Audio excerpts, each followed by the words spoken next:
Okay, well, I'm Frank Friedman. I'm the host of the Storytelling Forum. Thank you all for coming out tonight. Next month, the theme will be Making Magic.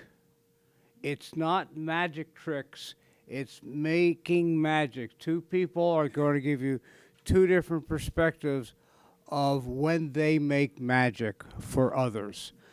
Tonight we have Jim Fischer, retired carpenter and life adventurer. Jim's going to be telling some stories and reading a couple poems, I believe.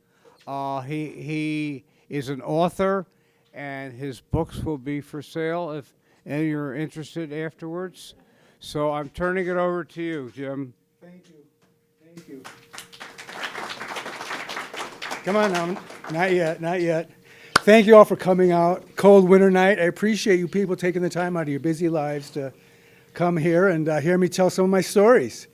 Like I say, I've written a book. It's been a memoir about my life starting in the 50s up to the present.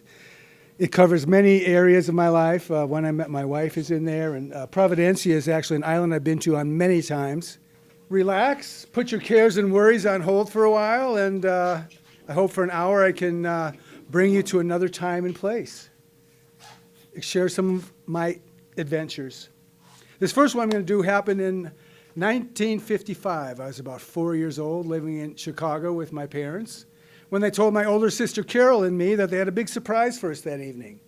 We even ate dinner early that night, and Mom excused herself to go upstairs and get ready, whatever that meant. Dad helped clear the table and even did the dishes, which actually was a surprise of itself. And we bugged him, Dad, what's the big surprise? What's going on? Why'd Mom go upstairs? What's she getting ready about? I can't tell you, son. Just be patient. It'll all be worth it. All right, a short while later, Mom comes down the stairs. I ran over to see maybe she had a present for me. I had no idea.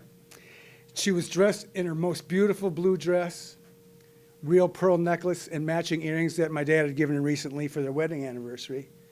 Her hair was perfectly styled, and her makeup was worthy of a Hollywood movie star. She stood there beautiful, and I loved her. So Dad broke the spell when he said, I'm taking your mom to the L. I'll be back in 10 minutes. Don't fight. Mom's going on the train by herself all dressed up.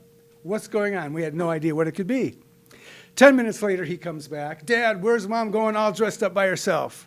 I can't tell you. Just be patient. I don't have time for patience, I said. He said, well, you'll be going upstairs if you don't behave yourself. Now let's watch a little TV. So we did watch a little TV that night. We had a little black and white 10-inch. Some of you may remember those. Got 3 channels. We were glad to have them. Color TV wasn't even invented yet. So we watched a few of our favorites. I don't know, Milton Berle, Jack Benny, maybe The Honeymooners. And at 7:30, Dad tells me to get up and change the channel. I was his remote, apparently. Clicked the channel. Something came on I'd never seen before. And it was like some kind of a singing competition, like a local Chicagoland American Idol kind of a thing. And I hear my sister going, oh, I know. And I'm like, what? What's she all so excited about? We're watching a show I've never seen before. Well, why could this be? And it's a singing show. And, well, Mom's a talented singer. She sings around the house all the time. She'd even cut a couple demo 78s and sent them out. And she actually got a phone call from Mitch Miller in New York. He wanted her to come and sing with his band. That's how good she was. But she had to turn it down because she had a family to raise. So back to the TV now. Mom is going to sing on TV. And I'm looking there, showing the contestants all lined up. They're about this big on that little black and white thing. And I'm looking, and I saw the necklace. Mom is going to sing on TV. I was so excited, I couldn't believe it. Same screen as Howdy Doody, the whole deal. This is just amazing. So come on, when's Mom going to sing? She finally gets her turn to sing. The host brings her out and introduces her. Left her there in front of the audience and the cameras. The lights went down, and the spotlight shone upon her like some kind of angel beamed down from heaven. I was enchanted. The orchestra started to play, and she began to sing. Gee, ain't it great after staying out late, walking my baby back home. Arm in arm over meadow and farm, walking my baby back home. She sang it great. She got a big hand from the audience. At the end of the show, the judges declared her the winner of the evening, and the host brought her out a gift. The camera zoomed in as she undid the ribbon and took off the top of the package, and I was amazed what I saw inside of there. It was a box of shoelaces. How could they? What an insult. That is not even funny. I couldn't believe it. The host told her to dig a little deeper, whereupon she found a beautiful lady's watch, the face surrounded with 12 small diamonds. Carol still has it, I'm pretty sure. So anyway, Mom was taken from us many years ago, but I'll always have the wonderful memories of this beautiful woman who denied herself a singing career to raise her family with such kindness and compassion, encouragement and love. And when I think back on this evening, I get to relive that surprise and awe I saw my mom singing to me on that little TV screen, and the pride I felt just to be her son.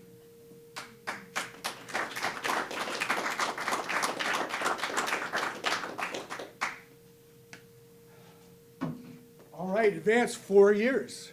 My 8th birthday's coming up. This is a story about something that I don't know if it's happened to anyone ever, and I'm certain it will never happen to anyone ever again. So, my 8th birthday's coming up. As the day is getting closer, I'm getting excited. Not only because it was my birthday, but because that was the actual day when our family had a flight to fly to California for my uncle's wedding. So the day finally came. I was so filled with excitement. Had a nice dinner. Mom made my favorite. Had presents and cake. And then instead of going to bed, Grandpa comes, and we all load up and go down to the airport. I still remember walking out onto the tarmac and that big stairway to heaven, you might say, going up to this gigantic plane. I could not believe the size of this thing. The slender span of the wing with those big engines. I could almost reach out and touch him. I was so excited. I'm going on a flight. Find our seat. Carol wanted to sit by the window, but I'm like, it's my birthday. I get the window. So I sat by the window. I'm so excited. The engines start to rumble and cough and spit, and the plane starts shaking a little bit, and the flaps extend, get ready for takeoff. Taxi out onto the runway. Vroom, here they go, this thing's shaking, and it's rolling and rolling and rolling, and finally it lifts off. And I'm seeing the expanse blackness of Lake Michigan and the grid of the 3rd largest city in the United States. Beautiful lights everywhere, heading out west.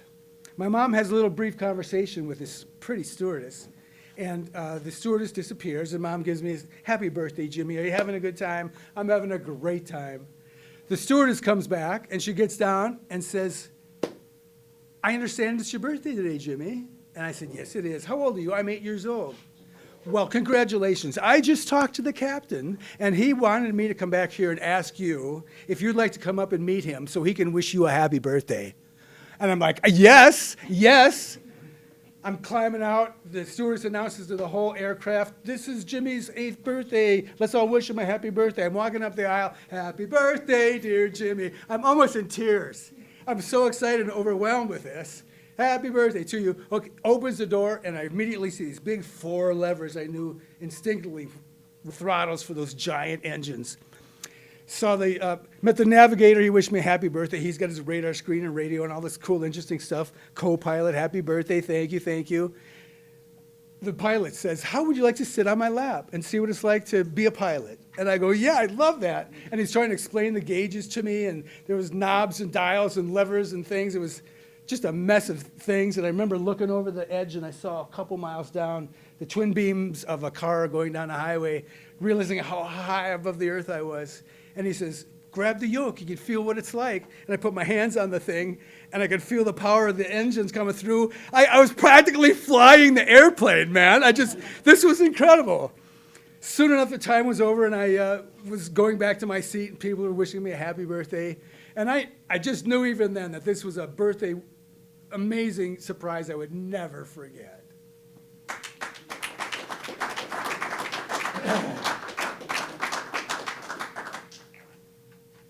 Fast forward 13 years. We got to skip a lot of chapters in the book.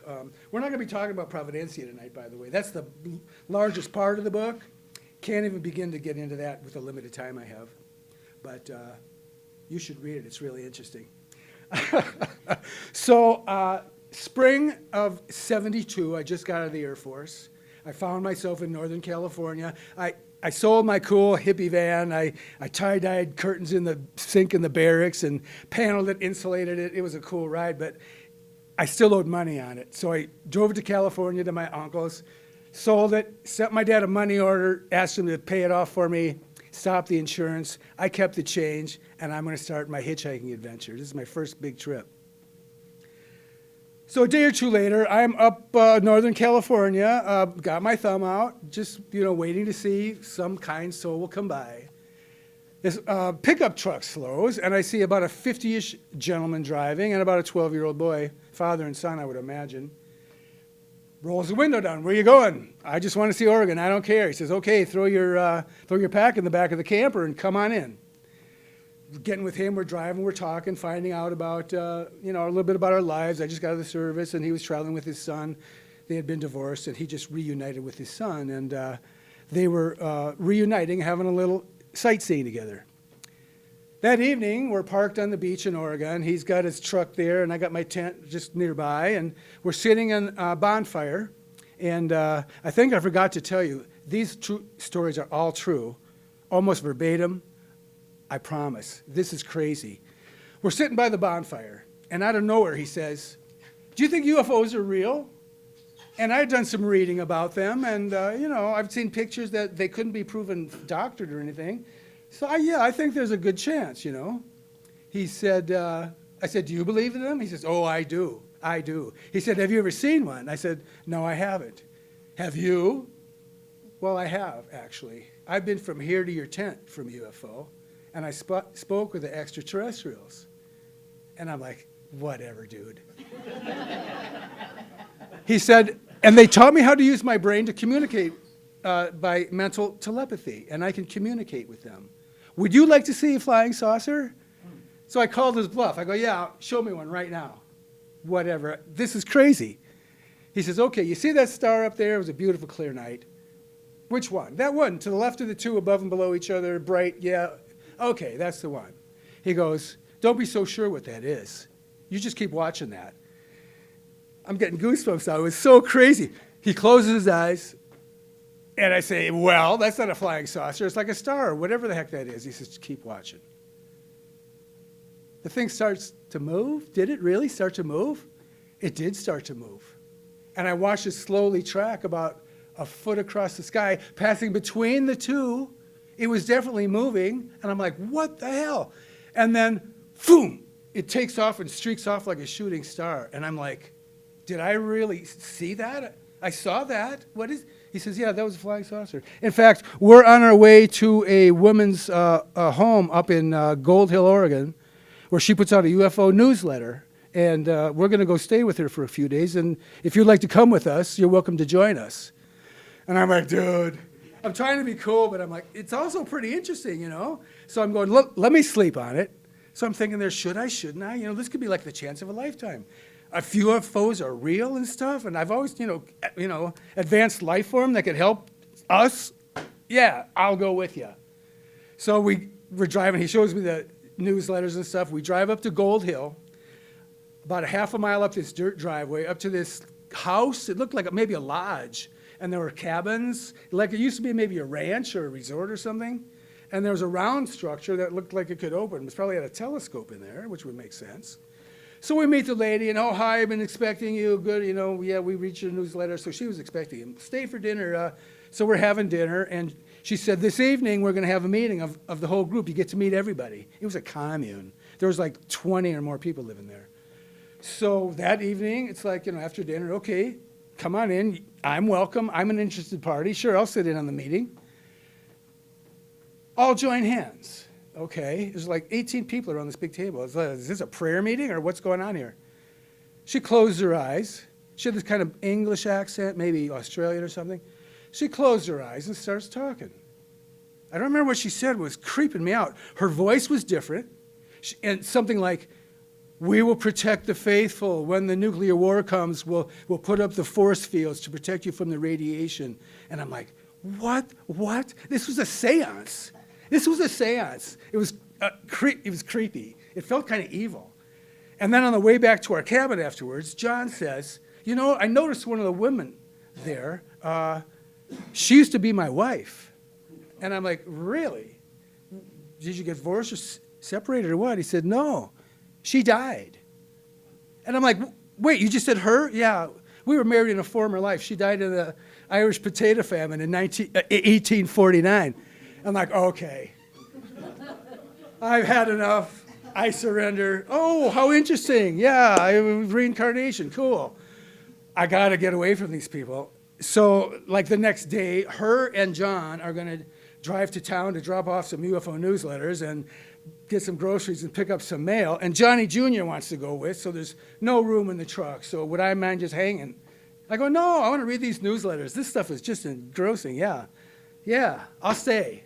You guys, I'll see you. As soon as they were out of sight, I'm packing my backpack. I'm creeping out. I'm hiding behind the house, and some people are working in the garden with their back to me, thankfully. And I'm going across a weed line and to the road, and I finally made it to the road where I could stand up and go down this hill. And I'm like, oh my gosh, this is the creepiest thing I've ever been involved in. I get down to the road, and it's like, I'll go either direction. So I put my thumb out, I'm going this way, across the road. Nobody's stopping. And I'm like, I don't know how long John's going to be gone. And I don't know which direction he's coming from. I'll take a ride from anywhere, but I don't want him to see me hitchhiking. Who knows, big confrontation or what? So I'm hiding behind a tree, and I'll wait till I can make sure it's not his car, and then I'd step out and put my thumb out. They're not going to stop, So I go, okay, I got to take my chances. I'm just going to stand on the side of the road. I'm either going to get caught or I'm not. Please stop. Of all the rides I've had, I don't remember who picked me up that day, but I can't tell you the relief I felt to be removed from those people. And I could only sit and wonder what would have happened had John come by first.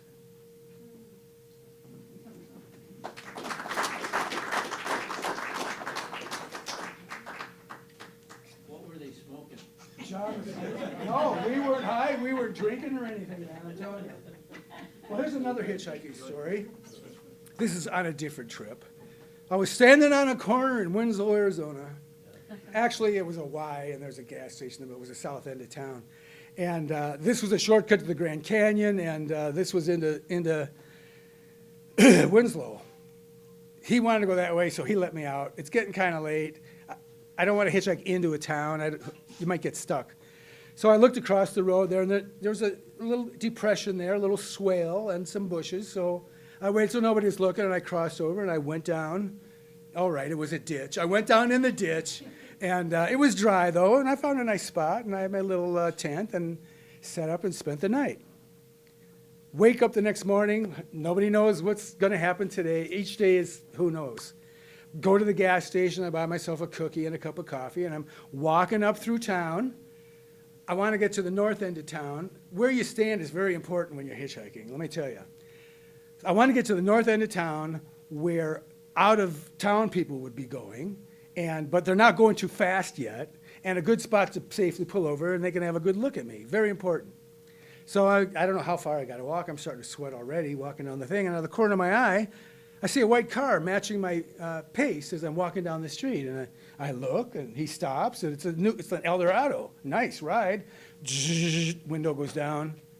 Guy in there about 55 with a greaseback pompadour and big sunglasses. Look kind of like Elvis, actually. Want to ride? And I go, well, yeah. He says, get in, ka-chunk.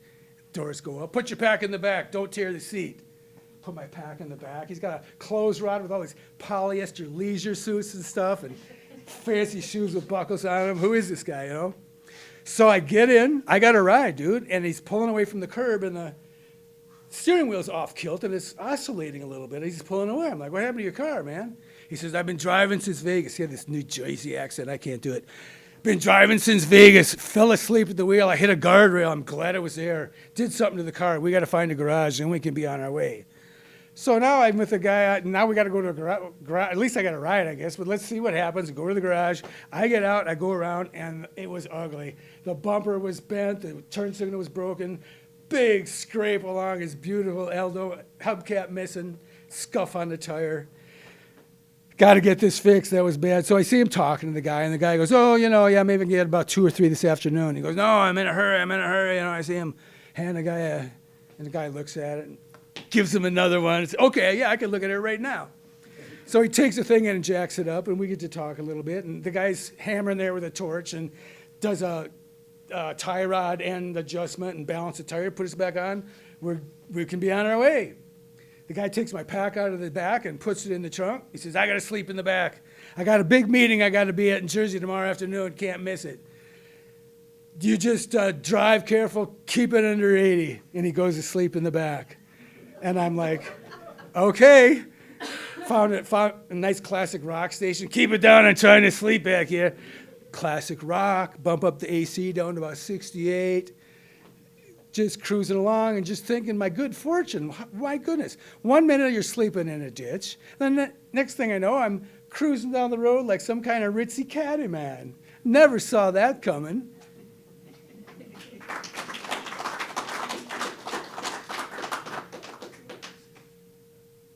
Oh, good. I'm ahead of schedule.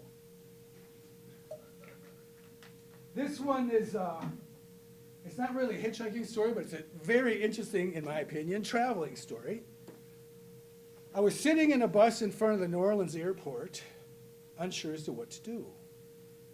I had just come back from a long trip in Central America, and I only had $60 left.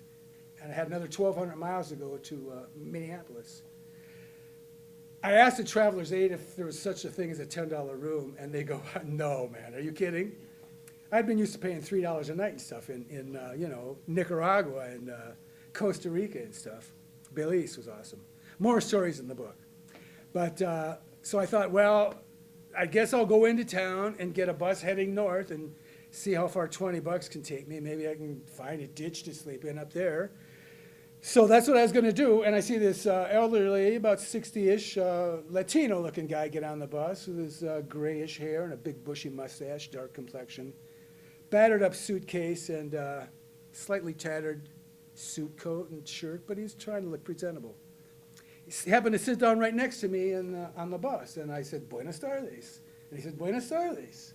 And I wanted to see if he spoke English, so I said, did you have a nice trip? He goes, I did. And you? I said, yes, I did. Where are you coming from? Oh, I've been in Mexico. Where have you been? I've been all through Central America, 3 months. It was the best ever. He says, where are you going now? I go, I'm not sure. I don't really have a lot of money, and I guess I just have to get up out of town to find a place to sleep. You wouldn't know anybody that would rent a room to a guy, would you, like they do in Central America? He goes, I'll rent your room in my house. I'm like, really? You don't know. Yeah, that's cool. Yeah. All right, let's go. So we rode the bus. I didn't have to go all the way downtown. Down a street called Elysian Fields, I remember. And we got off at the corner, and we walked a half a block up to his house. Wait here out on the stoop. I'll go in and clear the scheme with my wife. Cool. So he goes in, and I hear this ferocious argument in Spanish. I couldn't understand any of it. Her voice was accusatory and vindictive, and his was sorrowful and pleading. And then I'm like, oh, they're making this big a deal about just renting a guy a room? Who are these people? So and then it got suddenly quiet. And I thought, oh my gosh, he's killed her and I'm next. I don't know. Because when people invite you, you got to decide, are they a nice guy or is this a demented serial killer luring me into a grisly, tortured death? I seemed like he was a nice guy. He was a nice guy. I'm a good judge of character. Anyway, I'm just getting ready to leave. And he comes out with a glass of milk and a peanut butter sandwich on a little plate. He goes, don't leave. I want to help you. Goes back in. Another little short argument. And the next thing I know, there's old Hernan again, standing there, this time with a suitcase in his hand again. And I'm like, this is not good. He says, let's walk. We're walking. He says, the bad news is not only you can't stay here, but neither can I. And I'm like, oh, I'm so sorry, He says, but I feel I got you in a situation here. I own another house in another part of the city. If you can pay so we can go there, I'll show it to you. You can stay there. It might not have electricity. I'm pretty sure it's got water, but it's all I can offer you at this point. And it's only 4 blocks from Bourbon Street. And I go, free place to stay for? I could do that for a night. So yeah, let's do it. So we get on the bus and we get off at the corner of Rampart and Pauger. I remember that, a regular old neighborhood. And we go walking up and there's the least nice house on the block. And there's like an old broken chair in the yard and a bunch of crap in the yard. And he was all mumbling in Spanish. I couldn't understand it. Come on, let's go in back. I only have a key for the back. We go around the back. It's not nice, man. He opens the door, flicks on a switch, nothing. Maybe it's just the bulb. He flicks another switch. Nothing, nothing, nothing. Okay, there's no electricity. There's water in the toilet, actually. He flushes the toilet. There's water. Water at the kitchen sink. Here's a chair and a bed. We both agreed not to really mention the fact that the place reeked, actually, kind of. And it's like, it was like maybe a skunk died under the floor a year ago or something. It's like, I'm not going to say anything. He didn't want to say anything because he was embarrassed. So he goes, here's the key. Put it on the back light before you leave. I'm going to my son's place in Dallas. Buena suerte. And he leaves. Okay, here I am. I'm trying to open some windows and air the place out a little bit. And I get startled when I hear this voice. What you doing in that man's house? And I look around. There's this big black woman with frizzy hair, big eyes, had a gold tooth even, I swear. And I'm like, well, I'm a friend of Hernando's. He said I could stay here. She said, don't that place still smell? And I'm like, yeah. Didn't he tell you what happened in there? Well, I didn't ask him. Man living there, he went missing for weeks. One day the police come and go in and find the man been dead long time and his dog been eating on him. You can't stay in no house where a man died and dog been eating on him. You come with me. And she's leading me down the street like I'm on a blind date. And I'm like, you stay with Andrew, my son. Andrew, you take care of this man. Need a place to stay for the night. Hi, I'm Andrew. Yeah, come on in. I'm like, what the heck? I couldn't believe it. The things that happened to me, you know. So laying in bed that night, I'm thinking again about my good fortune and how this guy offered his home to me, and he had a big problem, and he still tried to help me. And then he brings me here, and then she's trying to help me, and Andrew's trying to help me. And I realized that on all my trips, when I've gone places, I've always thought of, the volcanoes and the ocean and the reefs and the waterfalls and everything. But what sticks out, I think, the most of all are people over the places. And that what stays with me over the years, their kindness and how they open their lives and help me. And I'm laying there and I'm thinking about Tennessee Williams, New Orleans. He wrote a book about this town. And in it, his character, Blanche, said, I've always depended upon the kindness of strangers. And I lay there thinking, that's the very truest thing for me as well. How they helped me and been kind to me. And I felt I owed a debt, and joyfully so, to the kindness of strangers.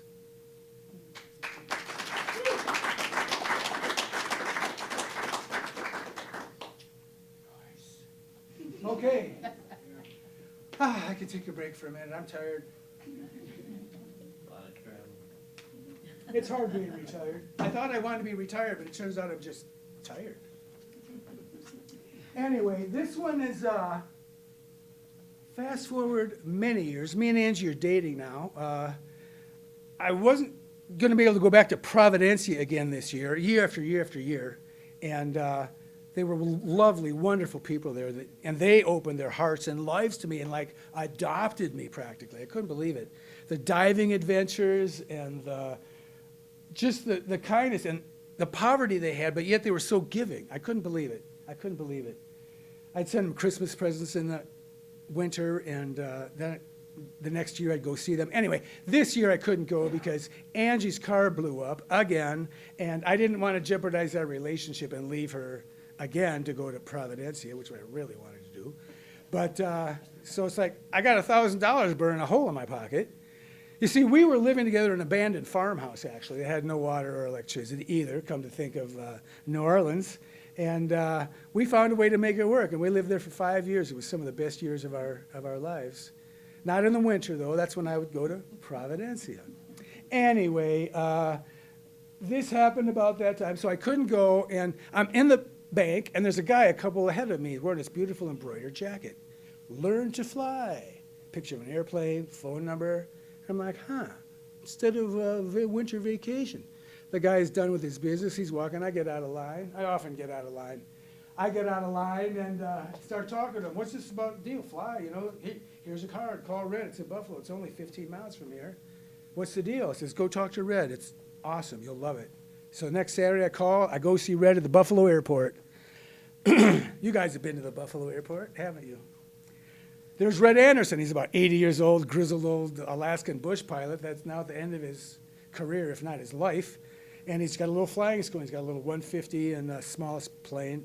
2 people barely can fit in the thing. And what's the deal, Red? Learn to fly. How much does it cost? $800. I'm like, boy, that's kind of a lot. Now it's what, 17,000, I think. $800. But this was in 76, 5, something like that. Anyway, well, you want to see what it's like? Come on, let's go outside. Go outside. You get in the pilot seat. Get in the pilot seat. Okay, here's what you do.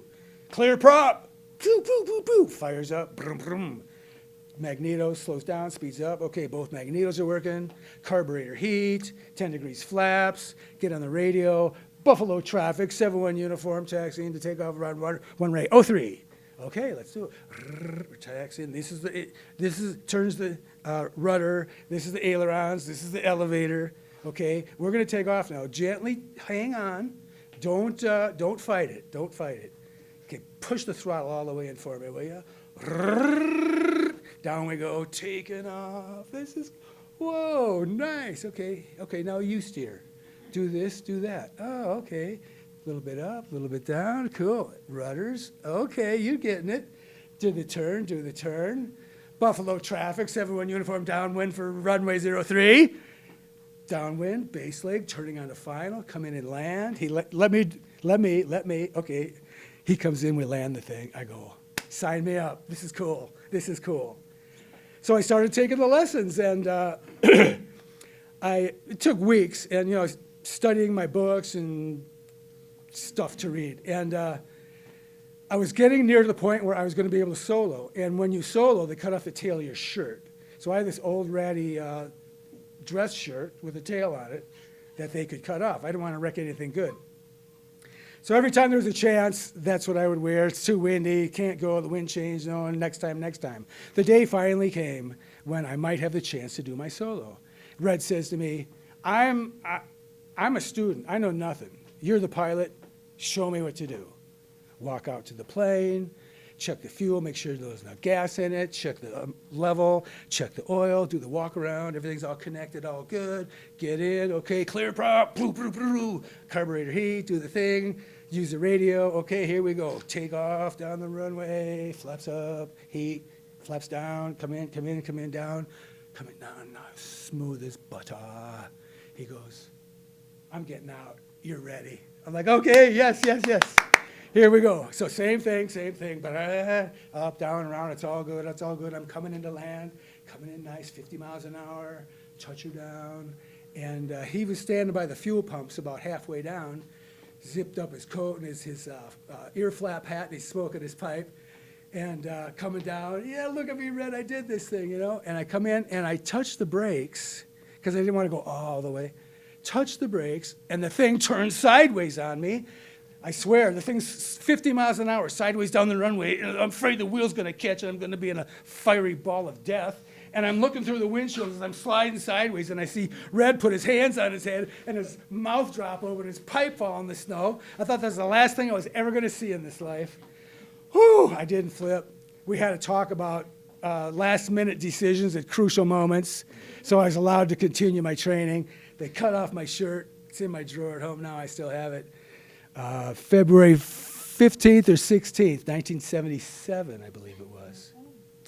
Anyway, so I've got 20 hours of solo to burn up. So I'm flying, I'm doing my cross countries, and I'm doing my navigation, I'm doing all my stuff. And I still had a stall recovery to deal with.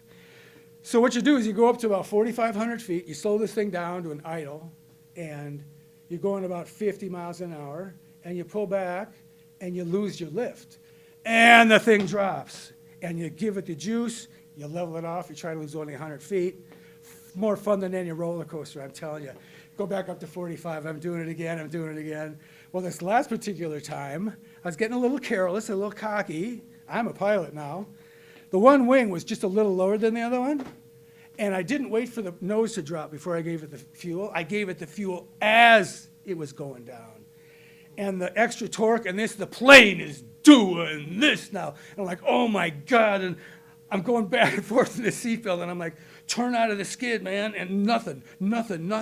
I get goosebumps again every time I tell this. goose, oh, the throttle's wide open. I pull back on the throttle. The airspeed indicator's yellow, just touching the red, and nothing's happening. Nothing's happening. And I'm having this vision of the news that night with a tail of a little plane sticking out of the ground and a little burnt spot, and the announcer talking about notifying next of kin of me. And I'm like, oh my God. And then I'm like, please, God. And then I'm telling you, miracle, I don't know, you tell me. I got suddenly calm, and time like stood still. The ground still coming up. And I remembered at the laundromat a couple days previously, I was reading in my books because that dryer in the laundromat, I tell you, it takes forever. So I'm reading, and I go, oh, spin recovery. How do you recover from a spin? Okay, spin recovery is accomplished by opposite rudder. Because not this, the rudder, because you're vertical, of course. So I do the opposite rudder. When I'm going left, I step on the right. It slows down. All the way to the floor, it stops. It starts to be funny, so I straighten it out. Now I'm pretty steep. I'm low. The ground's coming up, and I realize I got to split the difference between hitting the ground and tearing the wings off this little fragile airplane. This is not an aerobatic plane. I'm pulling back as hard as I dare. I pull back more, the ground's coming up. I feel the blood rushing out of my face. I'm like, please, God, please. And I'm leveling off. And I didn't crash. I looked, it was under 400 feet. I've fallen for like 14 seconds. I had 2 seconds from death. And I was shaky. I checked everything, make sure everything's still good. I got to head back. This is like the 3rd time in my life that obviously, in my opinion, God has spared my life. Why? I wasn't sure. But it's all I could think about as I flew back to the airport that day.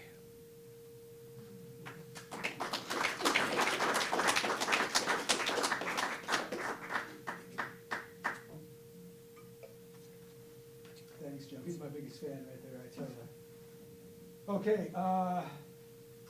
Okay, fast forward now to about, how long ago? 12 years ago, I guess. Our son Kevin, he's like 24 years old, comes over to the house one day. He's an adventurous kid. I'm going to go skydiving. What? No, don't do that.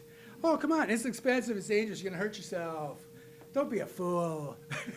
No, Dad, it's cool, I'm telling you. I've read all about it. It's way safer, the equipment's much safer, and, I can learn to skydive. It's not that expensive, up at Skydive Superior.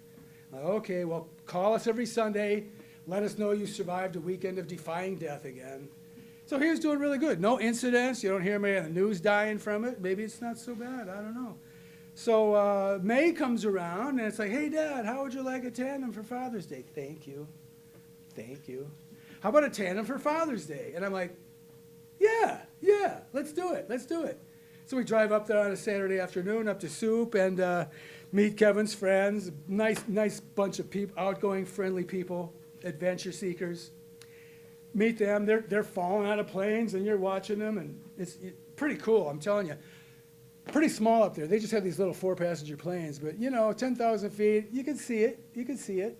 And on a quiet day, if it's not windy, you can see the little dots come out, and they're falling and falling and falling. It's like, when are they going to pull? Jeez, come on, you guys.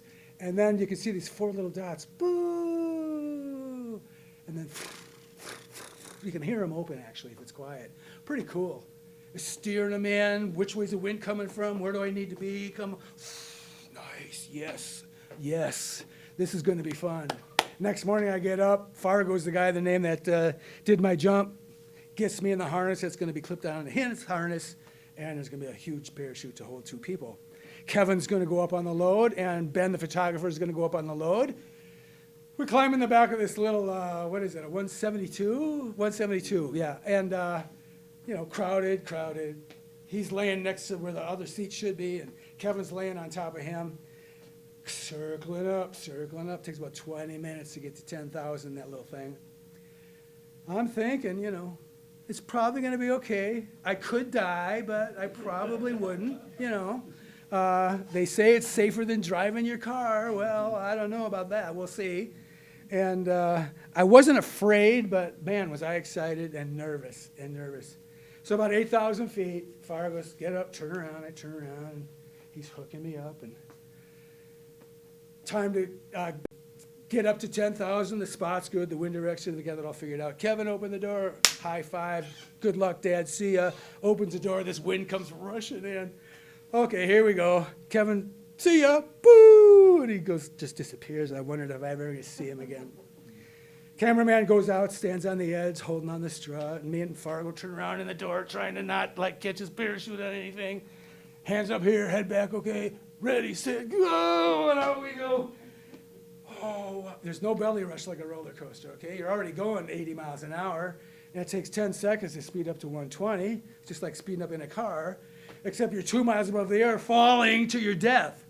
So the cameraman comes flying right up to me, and come on, give me, oh, I can grab your hands? Sure, okay, hi, okay, yeah, this is fun.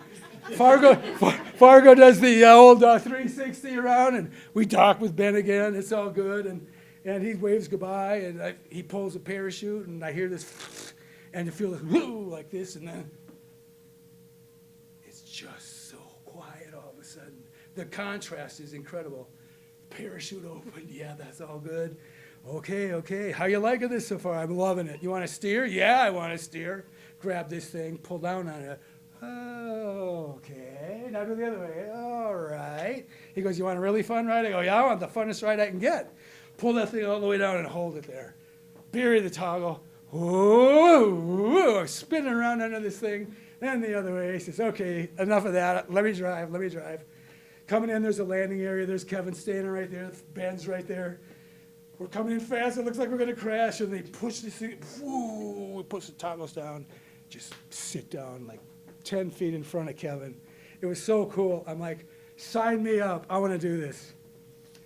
So I decided to take the classes. We had the first jump class. It took a long time. So complicated. I can't do this. Total malfunction, partial malfunction. Cut away, don't cut away. I don't know what to do. No, you got to sign this thing. I understand, and I'm ready to jump. I couldn't sign it. So he said sleep on it. The next morning, Kevin goes up, and, everybody's coming down. Nobody's dying, So I got my questions answered about what to do if I have a pilot chute in tow. Or a streamer, or a horseshoe. So I went ahead and got my questions answered. I did the thing. I started to jump. It was so fun. Most fun, exciting thing I've ever done. It takes 8 jumps to pass the levels, and it took me 10 because I had a little trouble. But my instructor's name was Nathan, and I wrote my first skydiving poem from this. I hope you guys are enjoying this. I'm sure enjoying this. So I wrote, I'm learning skydiving from Nathan, and it's his skill that I put my faith in. When I fall from the sky, I'm one happy guy when it's belly to earth that I'm facing. Check my altitude, arch and grin. Then while floating, I suddenly spin. He constantly begs, remember your legs. And it seems like sometimes I can't win. He's teaching me each little trick that makes skydiving a kick. Because I'm still learning, I have trouble turning, and sometimes I fall like a brick. Yet again, I redid level 5. It's so hard, but I feel so alive. I dreamed last night that I did it just right. It's a jump I was glad to survive. Yet he is still patient and kind, and his training gives me peace of mind. So I'll continue to try, and I'll fall from the sky till that sweet arch position I find. Yeah, baby.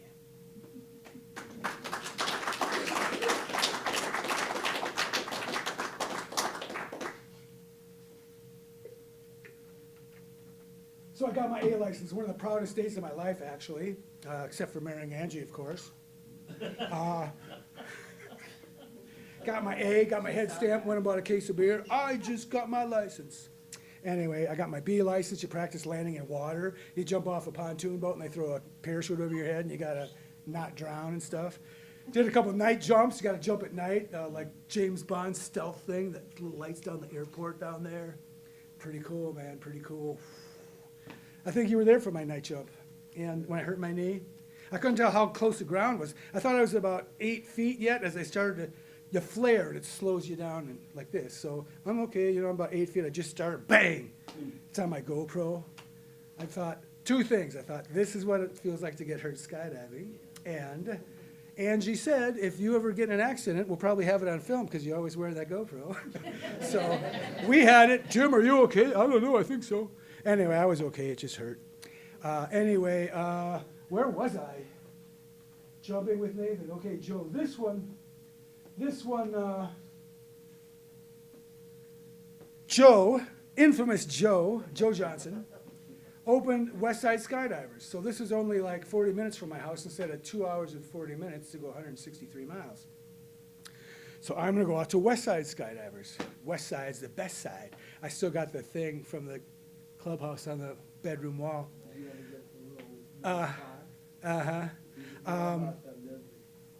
So Joe opens his drop zone. He's got a Caravan. It holds 18 jumpers. It's got like a turbine engine that turns the propeller. It's like a jet propeller plane. 13,000 feet in like 11 minutes. Nice, fast, spacious, good jumping. Well, he wanted his own plane. It cost a lot of money to lease those planes. I think it was $60,000 a month or something like that. That's why tandems cost so much. Anyway, but they're worth it. Anyway, he wanted his own plane, the prospect of which a used one is like over $1 million. And some associates of his, I won't go so far as to call them friends, acquaintances of his talked to him and convinced him and pressured him into agreeing to transport marijuana from Colorado, where it was legal, to his wintertime drop zone in Katy, Texas. And it would be very lucrative, let's just say, if he would do that. So he did that a few times. And on what turned out to be his last run, he and his pilot landed in Katy, and they put the plane in the hangar, and a couple of cars pull up, and there's a little meeting inside that they would always do. But some of the product was from a different something. I don't know that part of it, but they accepted part of the shipment, and they refused to take 30 kilos that was substandard. 66 pounds of weed that he has to bring back. And they gave him and paid him cash in a duffel bag, $330,000 in cash. I talked to him personally about all these details. And the pilot refuses to have any part of returning and doing anything. He gets in his car, he drives off. Joe rents a car, puts the weed and the money in the trunk, and he's got all upset. He had anger issues to begin with. Now he's got to drive back to Colorado, return this stuff. He's caught in this big mess. He's driving through Kansas, getting pretty low on gas. Finally there's an exit, pulls off, all stressed out, goes in, prepay, yeah, I get it, gives the guy $20, comes out, steps out of the door, and gets knocked to the pavement by a car. Cut hand, scraped elbow. What is this? He gets up, and there's a guy behind the wheel kind of like, what? And right then a cop comes up. Are you okay, sir? I saw the whole thing. And I'm like, yeah, I'm fine. And he's looking at his car right there, 10 feet away. He says, listen, you got this guy for drunk driving, right? I don't want to press charges. This is fine. I need to be somewhere. Thank you very much, officer. And he gets in his car and he gets out of there again. He's just insane with anger and upsetness. And he looks down and he's still out of gas. He didn't put the gas in. And then there's an exit right there. And he cuts over and he takes abruptly the exit, which just happened to be witnessed by the officer with the radar gun hidden under the bridge. Well, this one's about Jumpin' Joe. He had a scheme to make all kinds of dough, but as he raked in the cash, his dream just crashed. He never dreamed this is the way it would go. In Kansas, Joe got pulled over. Never mind, he was totally sober, because in the back was a stash and a huge pile of cash, and he knew then that his dream was over.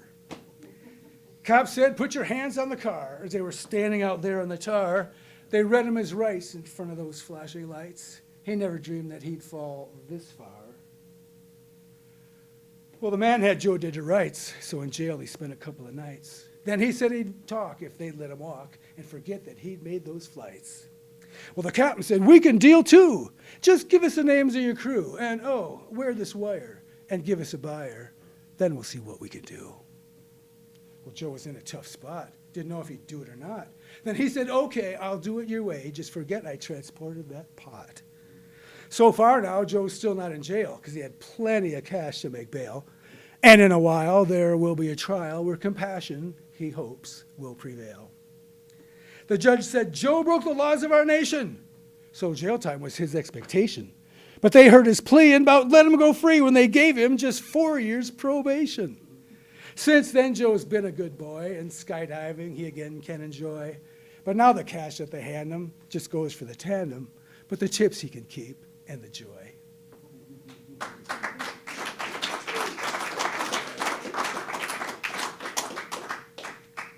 I'm happy to say that after he made that terrible decision, he lost his business, he lost many thousands of dollars, and his fiancée broke up with him. But to his credit, he didn't implicate any other people in the whole deal. And he's turned his life around. He's got a young daughter now, and yeah, he's turned his life around for the better. So that's awesome, Joe. We miss you, buddy, huh? So this one is about I don't know if you heard about the Superior plane crash, where I learned to jump and Kevin jumped, and this was about 9 years ago. You should Google skydive Superior plane crash. Not right now. I'll give you a very good feeling for it here in a second. But what happened was that 9 of my friends, it's cool to be on the twilight load, the last load of the day, and all the cool kids have their gear all packed up, get 9 parachutes, 9 jumpers. We're all ready to go. Sun sets in half an hour. Pilots aren't drinking yet. Planes have fuel in them. Let's do a twilight formation load, okay? So they plan the jump the plan. They all climb in the planes, 5 in one, 4 in the other of jumpers. Take off about 30 seconds apart. Takes, like I said, 20, 25 minutes. They went up to like 12, I think, that day. Almost half an hour. So it gives you time to think about your life and do I really want to keep risking my life like this? But it sure is fun. And nothing's happened yet, but that doesn't mean it won't. But anyway, I need to think about the jump we planned. 2 planes, one about 150 feet behind the other. 12,000 feet. The spot is good. They know the wind direction. They're in communication with each other. Open your door, open your door. They open their doors. Climb out, climb out. 3 climb out, hanging on the strut. Tucked in the door. Okay, everybody's ready. Okay, these guys, are you guys ready? Ready. Okay, ready, set, go, and they all go out. 5 come down here. They all form around as quick as they can. We got to come and fly down. We got to speed up and go down. Speed up and go down. Come in, slow down so you don't crash into and wreck the whole thing, and then you're a jerk for the rest of the weekend. Come in, LSD is called. You come on the level, you get your slot, and then you come in and dock. You break the circle. Okay, if we still got 75, we're going to put our knee out. We got 7,500 feet yet. Everybody put their right knee out. Makes this thing start to turn for about 10 seconds. The thing's spinning. 5,000, everybody, let's go. Boom, they go flying out in different directions. You don't want to open near the other guy. 5, 6, 7, 8. Is it there? Yeah. Is it good? It's good. Life is good. Anybody going to crash into me? Where's the drop zone? There it is. All good. Party starts in 10 minutes. Excellent. On this particular day, things didn't go quite exactly as planned. The trailering guy is the first time he ever did a formation load, but they talked about it for like 20 minutes while these guys are planning the load. He's back here. He's a little too far behind. They're at 12,000. They're communicating. Let's open the doors. The spot's good, yes. He gives a little more RPM. He don't want to be way back here. It takes way too long to get down here, and then it's the pilot's fault. We didn't get to turn it, whatever. So he speeds up a couple RPMs, and he's watching the doors opening. Nobody's getting their parachutes caught on anything. GPS is good. Gauges are all good. Then he's watching Trish, this hot skydiving chick, climb out. He's got his eye on her, and he didn't notice he was closing in, and he got in the wash of this other one, and he came right down on top of the other plane, pinching 2 jumpers in between. The propeller broke the windshield of the lower plane. Matt's face was splattered with plexiglass. Good thing he's wearing sunglasses. He could have been blinded. The impact snapped the right wing off the lower plane. There's metal shards. There's fire. There's bodies everywhere. It's horrible. It's a catastrophe. They're all going to die. Well, you know what? They didn't all die. And this is another near miraculous thing that happened, but I'm just saying. 11 so brave who had made fear their slave went on high for a jump before twilight. The islands and bays could be seen through the haze. First, everything was going just right. They had no clue what they all would go through as they climbed up and started that jump run, when tragedy struck, but also good luck, as it all became anything but fun. Linnea and John were just hanging on when the strut was no longer there. It was the craziest thing to see that folding wing as their dream jump became a nightmare. Barry and Mike on that step looked alike as the planes pinched on Sarah and Dan. They could not comprehend that their lives would soon end. Please help us somehow if you can. Amy and Chad used the skill that they had as they jumped from that flaming inferno. What she would recall the most, after all, was Blake telling them both to just go. If Dan and Trish had but one hopeful wish, it would be to escape that disaster. And soon they knew that it quickly came true as that flaming debris sailed right past her. They all tracked away, hoped it would be okay as they watched that wreck in a steep dive. With Matt the pilot inside. Must have been one wild ride. Please help him somehow to survive. Matt undid the strap that was on his lap, even though he was cut up and bleeding. He cut his hand on the door, glad he wasn't hurt more. Soon that fiery wreck was receding. 9 were safe on the ground, but when they looked around, they realized the pilot's still missing. They all were so scared how have our pilots fared. They all were now fearfully guessing. The propeller was bent as Blake made his descent in that plane that so needed mending. Out of their sight, Matt had landed all right. Who could imagine a happier ending? It's commonly said that they all should be dead. There's no way that each one could survive. But God has other plans. They were right in his hands. And they all walked away more alive.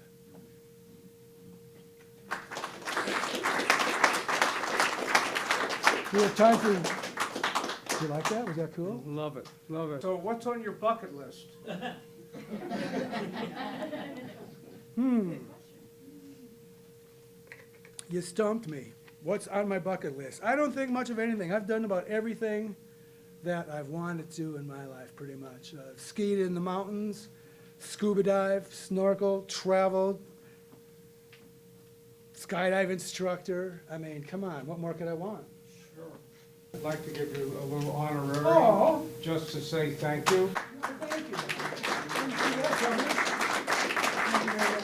And I'm wondering what a normal day feels like for you. Now a normal day? Now, yeah. Well, I wake up and it's either 4 or 7, but no matter what time it is, you know what? I'm retired and I do not have to get up to go anywhere. Yeah. So to be able to just go back to sleep if I want, and is really nice. Not have to fight the traffic, watch the news with Angie, and then do some chores and think about continuing on in my second book I started. And again, thank you very much. There are books for sale. Come on up and talk to Jim if you want. Here, I have some other questions. Thanks for showing up. Yeah, thank you so much. Thank you. It really touches my heart that people would come out on a cold winter evening and give up their evening to come in here and tell my stories. But thank you. It gives me pleasure to do so.